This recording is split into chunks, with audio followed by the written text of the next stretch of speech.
তৃতীয়বারের মতো Iran America যুদ্ধ শুরু হচ্ছে, অন্তত সে কথাই মনে করছে ইরান।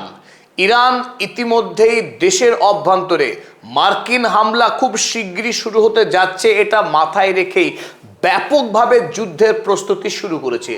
এবং ইরানের পার্লামেন্টের স্পিকার মোহাম্মদ বাকের গালিবাফ জানিয়েছেন আমেরিকা খুব শীঘ্রই বড়সড় মাপের আক্রমণ করতে চলেছে ইরানের উপরে। দ্বিতীয়বারের জন্য যখন বলদ ট্রাম্প ইরানকে আক্রমণ করেছিল, তার লক্ষ্য ছিল হরমুজ প্রণালীকে সম্পূর্ণরূপে মুক্ত করা, নিঃশুল্ক করা।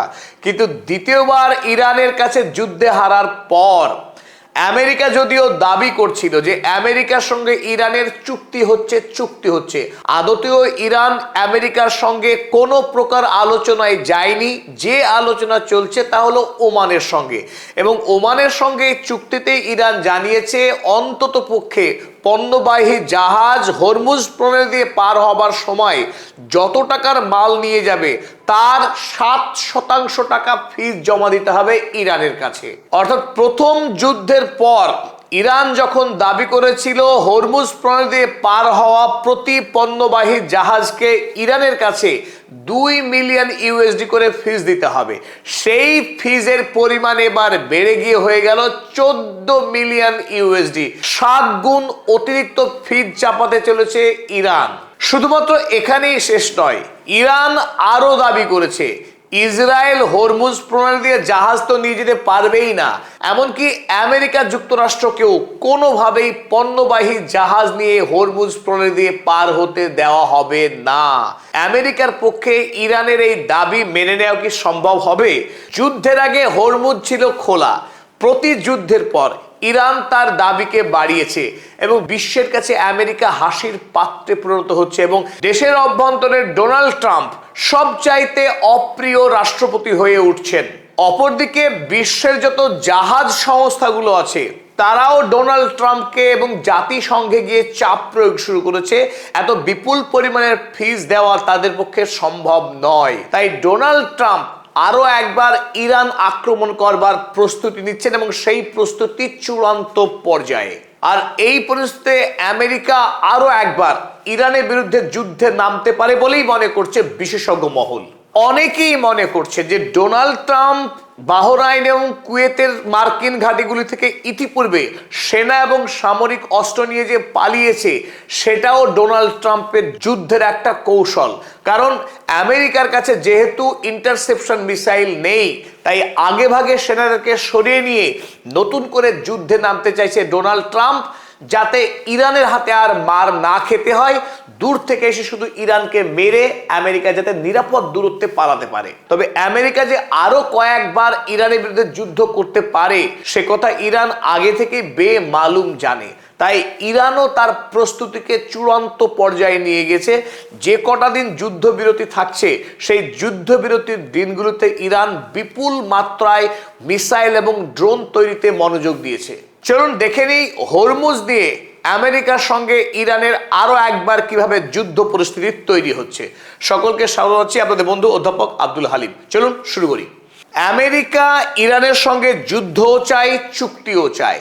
আসলে চুক্তির নামে আমেরিকা চেয়েছিল ইরানকে দাসে পরিণত করা, তার ইচ্ছে মতো ইরানকে ব্যবহার করা, কান ধরে তাকে তোলা এবং কান ধরে তাকে বসানো। ডোনাল্ড ট্রাম্পের এই স্বাদ যেহেতু কোনোভাবেই পূরণ হচ্ছে না, তাই বারবার পরাস্ত হবার পরেও ইরান যুদ্ধে লড়তে আসতে হচ্ছে ডোনাল্ড ট্রাম্পকে। এবং ইরান ও আমেরিকার এই ধৃষ্টতা এবং তার আগ্রাসী মনোভাবের জন্য আমেরিকাকে এই মুহূর্তে চরম শাস্তি দিতে প্রস্তুত। প্রতি যুদ্ধের পর ইরান তার দাবিকে আরো বেশি শক্তিশালী করেছে, আরো বাড়িয়ে তুলেছে। 17 জুনের যে মৌ স্বাক্ষরিত হয়েছিল আমেরিকার সঙ্গে, সেই মৌয়ের চুক্তি ভাঙার জন্য বর্তমানে ইরান আমেরিকাকে কঠোরতম শাস্তি দিতে চাইছে।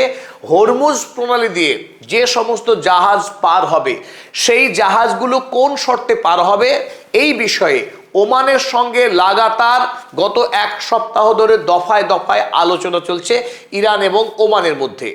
এই আলোচনাতে এখনো পর্যন্ত যে যে তথ্য প্রকাশ হয়েছে, বিবিসির পক্ষে সেই তথ্য প্রকাশ করা হয়েছে। তাতে লেখা হয়েছে, Iran is seeking fees of between 5% and 7% of the prices of cargoes. যত পণ্যবাহী জাহাজ এই হরমুজ প্রণালী অতিক্রম করবে, সেই সমস্ত জাহাজ যত টাকার মোট পণ্য পরিবহন করবে, সে পেট্রোলিয়াম হোক বা গ্যাস হোক, সেই মোট মূল্যের 5 থেকে 7% টাকা ইরানকে ফিজ হিসেবে জমা করতে হবে ওই জাহাজ কোম্পানিগুলোকে, এবং সমস্ত জাহাজকে অবশ্যই ঢুকতে হবে ইরানের অংশ দিয়ে। হরমুজ প্রণালী যে অংশ ইরানের গা লাগা, হরমুজ প্রণালীর ওই অংশ দিয়েই ঢুকতে হবে পারস্য উপসাগরে। আমেরিকার কোনো জাহাজ পারস্য উপসাগরে প্রবেশ করতে পারবে না। যদি বিদেশের কোনো জাহাজ মার্কিন সামরিক ঘাঁটিগুলিকে অস্ত্র পৌঁছে দেওয়ার জন্যে জাহাজগুলি যদি অস্ত্র পরিবহন করে, তার কোনো জাহাজকে পারস্য উপসাগরে প্রবেশ করতে দেবে না ইরান। ফলে ইরানের সুরক্ষাকে মজবুত রাখার জন্যে ইরান একগুচ্ছ কৌশল অবলম্বন করছে হরমুজ প্রণালী নিয়ন্ত্রণের বিষয়ে। যদিও আমেরিকা সরাসরি ইরানের সঙ্গে এই আলাপচারিতায় অংশগ্রহণ করতে পারছে না, তবুও পরোক্ষভাবে ইরানের মাধ্যমে আমেরিকা এই মুহূর্তে বলার চেষ্টা করছে যে 3% করে ইরান ফিজ নিক। যেখানে হরমুজ প্রণালী মুক্ত ছিল, 28 ফেব্রুয়ারি আমেরিকা আক্রমণ করলো ইরানকে। তারপরে ইরান দাবি করলো 2 মিলিয়ন ইউএসডি দিতে হবে প্রতিটা জাহাজকে যারা হরমুজ প্রণালী ব্যবহার করবে। দ্বিতীয়বার আবার যুদ্ধ করার অপরাধে এই মুহূর্তে ইরান তাকে বাড়িয়ে 7% নিয়ে এসেছে, অর্থাৎ 14 মিলিয়ন ইউএসডি করে জমা দিতে হবে ইরানকে। আর যদি কোনো জাহাজ ইরানের নির্দেশকে অমান্য করে জোর করে হরমুজ প্রণালী পার হবার চেষ্টা করে, সেই জাহাজকে 20% পর্যন্ত ফিজ জমা দিতে হবে শাস্তি স্বরূপ। এখন স্বাভাবিকভাবেই প্রশ্ন উঠতে পারে, ইরান ধাপে ধাপে কেন তার দাবিকে এতটা বাড়াচ্ছে? তার অন্যতম কারণ এই যে আমেরিকাকে যারা সমর্থন করে পশ্চিমী দুনিয়া, যে পশ্চিমী দুনিয়া এই মধ্যপ্রাচ্য থেকে জ্বালানি সংগ্রহ করে, এই জ্বালানির উপর নির্ভরশীল, সেই সমস্ত রাষ্ট্রগুলোকে ইরান শাস্তি দিতে চাইছে। কারণ ইরানের ওপরে যখন এই আগ্রাসী আক্রমণ করলো আমেরিকা, আয়াতুল্লাহ আলী খামেনেইর মতো নেতাকে যখন নির্মমভাবে খুন করলো, তার বিরুদ্ধে গোটা পৃথিবী মুখে কুলুপ এঁটে থেকেছে।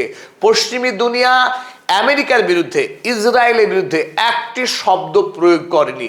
তাই ইরান চাইছে আমেরিকাকে আরো বেশি করে শাস্তি দিতে এবং আমেরিকার যারা বন্ধু ইউরোপীয় রাষ্ট্র প্রত্যেককে শাস্তি দিতে। তবে এই প্রেক্ষিতে আমেরিকা কত বড় ভয়ঙ্কর আগ্রাসী শক্তি, ডোনাল্ড ট্রাম্প দাবি করেছিল যুদ্ধে ইরানকে পরাস্ত করে হরমুজের মালিকানা নেবে আমেরিকা, এবং আমেরিকা প্রতি জাহাজের কাছ থেকে 20% হারে ফিজ আদায় করবে। তাই আমেরিকায় পথ দেখিয়েছে ইরানকে। যদি আমেরিকা 20% ফিজের দাবি করতে পারে, সেই ক্ষেত্রে 5% থেকে 7% ফিজ যেটা ইরান চাপাতে চাইছে নেহাতি নগণ্য, অন্তত আমেরিকার তুলনায়। গত 13 জুলাই ডোনাল্ড ট্রাম্প সেই ঘোষণা করেছিল, রয়টার্স সেই খবর ছেপেছিল, আমরাও তার উপর অবশ্য ভিডিও বানিয়েছিলাম। Iran blockade reinstated US to charge 20% on strait of Hormuz cargo. যে হরমুজ প্রণালী দিয়ে পার হওয়া সমস্ত জাহাজের উপর থেকে 20% হারে ফিজ আদায় করতে চলেছে আমেরিকা। ডোনাল্ড ট্রাম্পের এটাই স্বপ্ন। তার উত্তরে সৈয়দ আব্বাস আরাকচি জানিয়েছিলেন আমেরিকা একটু বেশিই দাবি করছে, ইরান ওই রকম কাজ করবে না, ইরান পরিমিতভাবে ফিজ ধার্য করবে সমস্ত পণ্যবাহী জাহাজের উপরে। সেই পরিমিত ফিজই বর্তমানে দেখা দিয়েছে 5% থেকে 7% হারে ফিজ দাবি করতে চলেছে ইরান। ইরানের বিরুদ্ধে যুদ্ধ করায় আমেরিকাকে কিভাবে মাসুল গুনতে হচ্ছে, আমেরিকার অর্থনীতি ইতিমধ্যেই গাড্ডায় পড়ে গেছে। তবে এখানেই কিন্তু শেষ নয়। যদি ইরানের বিরুদ্ধে আমেরিকা আরো যুদ্ধে লড়তে আসে, আমেরিকার জন্য আরো ভয়ঙ্কর বিপদ অপেক্ষা করছে। চলো দেখে নিই আমরা। প্রথম যুদ্ধের পর ইরান দাবি করেছিল তারা 1% হারে ফিজ ধার্য করবে পণ্যবাহী জাহাজগুলোর উপরে। দ্বিতীয়বার যখন আরো একবার যুদ্ধ করতে এলো ডোনাল্ড ট্রাম্প তার স্বাদ মেটাবার জন্যে, তখন ইরান দাবি করছে মৌয়ের সমস্ত শর্ত আমেরিকাকে তো মানতেই হবে, যথা 300 বিলিয়ন ইউএসডি ক্ষতিপূরণ দিতে হবে ইরানকে, ইরানের উপর চাপানো আমেরিকার সমস্ত স্যাংশন তুলে নিতে হবে, যাতে করে ইরান পৃথিবীর খোলা বাজারে ইচ্ছে মতো তেল বিক্রি করতে পারে এবং ইরানের যত টাকা ফ্রিজ করেছিল আমেরিকা, ইউরোপীয় ইউনিয়ন, সেই সমস্ত টাকা ফিরিয়ে দিতে হবে ইরানকে। এই সমস্ত শর্ত তো মানবেই, উপরন্তু যত জাহাজ পার হবে হরমুজ প্রণালী দিয়ে সেই সমস্ত পণ্যবাহী জাহাজকে 5 থেকে 7% ফিজ দিতে হবে ইরানের কাছে। এই গেল দ্বিতীয় রাউন্ডের যুদ্ধের পর আমেরিকার জন্য পুরস্কার। এখন ডোনাল্ড ট্রাম্প যদি আরো একবার ইরানের বিরুদ্ধে যুদ্ধ করতে চায়, যে প্রস্তুতি ডোনাল্ড ট্রাম্প এখন গ্রহণ করছে, পৃথিবী নিশ্চিত থাকুক এই যুদ্ধে আরো একবার আমেরিকা পরাস্ত হবে এবং আমেরিকার জন্য ইরান আরো শক্তিশালী, আরো কড়া শাস্তির ব্যবস্থা করবে নিশ্চিতভাবেই। তবে মহিষ ডোনাল্ড ট্রাম্পকে কোনোভাবেই বিশ্বাস করা যায় না। He is most unpredictable. তাকে কোনোভাবেই পূর্ব থেকে অনুমান করা যায় না। ইরান সে কথা হাড়ে হাড়েই জানে, সেই জন্য ইরান কিন্তু যুদ্ধের পুরোদমে প্রস্তুতি চালাচ্ছে। Maximum use Iran বুস্টস military strength during ceasefire with US. আমেরিকার সঙ্গে ইরানের যে যুদ্ধবিরতির সময়, সেই সময়কে তারা সর্বাধিক ব্যবহার করছে নতুন নতুন আরো শক্তিশালী, আরো প্রিসাইজ যুদ্ধাস্ত্র তৈরি করবার জন্য। রাশিয়া এবং চীনের সঙ্গে সহযোগিতা রেখে ইরান আরো শক্তিশালী অস্ত্র নির্মাণে মনোযোগ দিয়েছে। বিশেষ করে তেহরানকে যাতে সুরক্ষিত রাখা যায় তার জন্য শক্তিশালী আকাশ প্রতিরক্ষার ব্যবস্থা করছে ইরান। পরিশেষে আমরা দেখব মোহাম্মদ বাকের গালিবাফ, ইরানের সম্মানীয় পার্লামেন্টের স্পিকার, তিনি আজ অত্যন্ত ইঙ্গিতবাহী একটি টুইট করেছেন। সেই টুইটে তিনি লিখেছেন, ম্যাসিভ অ্যাটাক কামিং। খুব শক্তিশালী আক্রমণ হতে চলেছে। কে করবে আক্রমণ সে কথা তিনি স্পষ্ট করেননি, তবে তার যা লেখার ভঙ্গি তাতে মনে হচ্ছে আমেরিকায় ইরানের উপর একটি শক্তিশালী আক্রমণ করতে পারে। ওয়েট, তাতে ঘাবড়াবেন না, একদম চিন্তা করবেন না। Never mind, they want to negotiate again. ইরানকে আক্রমণ করবার পর পাল্টা মার খেয়ে যখন আমেরিকা কাবু হবে, তখন সে আবারও ইরানের সঙ্গে আলোচনায় বসতে চাইবে, চুক্তি করতে চাইবে। That's theatre diplomacy on loop. এবং খুব মজা করে মোহাম্মদ বাকের গালিবাফ আমেরিকার এই হাস্যকর কূটনীতিকে নাম দিয়েছেন নাটকীয় কূটনীতি, থিয়েটার ডিপ্লোমেসি। এই থিয়েটার ডিপ্লোমেসি অর্থাৎ আমেরিকা তার নাটক করার কূটনীতি নিয়ে আবারও হাজির হবে ইরানের কাছে। Using bullying, broken promises and fake news as a leverage is a failed strategy. Mohammad Bagher Ghalibaf খুব স্পষ্ট করে বলেছেন, আমেরিকা এতদিন ধরে যে পন্থা অবলম্বন করেছে, ইরানের ওপরে আক্রমণ করে ইরানকে বুলি করা, ব্রোকেন প্রমিসেস, চুক্তি করতে চেয়ে প্রতিশ্রুতি দেওয়া এবং সেই প্রতিশ্রুতিকে ভাঙা, ফেক নিউজ, মিথ্যা সংবাদ পরিবেশন করা, এই সমস্ত পন্থা ইরানের বিরুদ্ধে কোনো কাজেই আসেনি। এটা একটা আমেরিকার ব্যর্থ প্রচেষ্টা। সুতরাং তিনি বললেন, acknowledge the facts and fulfil your commitments. বাস্তবকে বুঝুন, স্বীকার করুন এবং আপনি যে প্রতিশ্রুতি দিয়েছেন মৌ স্বাক্ষর করে সেই প্রতিশ্রুতি রক্ষা করুন।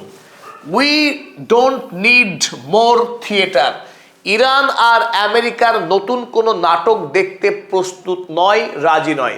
যদি আমেরিকা যুদ্ধ করতে আসে, আমেরিকার জন্য আরো ভয়াবহ ভবিষ্যৎ অপেক্ষা করছে।